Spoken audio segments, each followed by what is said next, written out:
যেদিন আল্লাহর নবী দুনিয়া থেকে বিদায় নিচ্ছে, সেদিন জিবরাইল আইসা বলছে, ইয়া রাসূলুল্লাহ, মালাকুল মউত দরজায়, আপনি বললে আসবে, আপনার রুহু কবজ করবে।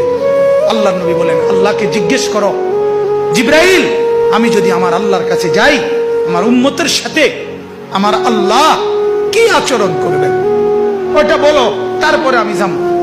জিবরাইল গেলেন, আল্লাহর নবীকে আয়েশা শুনাইলেন, ও নবী, আল্লাহ তাআলা জানাইছেন আপনার অবর্তমানে আপনার উম্মত যখনই মাফ চাইবে, আল্লাহ তাআলা আযাব দিবে না, সাথে সাথে মাফ করে দিবে।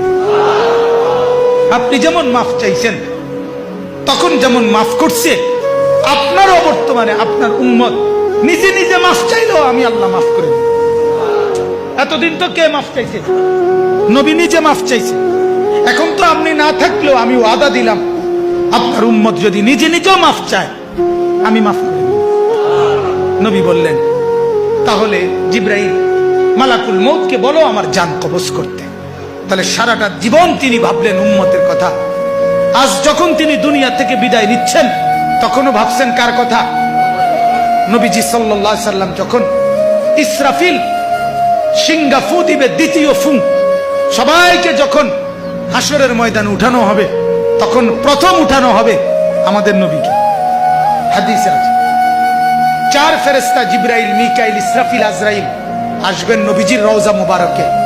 এসে সবার পক্ষ থেকে জিবরাইল ডাক দিবে, ইয়া রাসূলুল্লাহ, হাসরের ময়দানে যাওয়ার জন্য আপনি কবর থেকে ওঠেন। হাদিসে আছে, আল্লাহর নবী সাল্লাল্লাহু আলাইহি সাল্লাম কবর থেকে চোখ মেলবেন, আর উঠে দাঁড়াইতেই কপালের বালু মুছতে মুছতে তাকাইয়েই বলবেন, প্রথম কথা, জিবরাইল, তোমরা শুধু 4 জন ফেরেশতাই আসলা আমাকে নেওয়ার জন্য, আমার উম্মত আসে নাই। আমার উম্মত কোথায়? আমার উম্মতের হালাত কি? আমার উম্মত কি আমার বর্তমানে জাহান্নামে চলে গেল নাকি?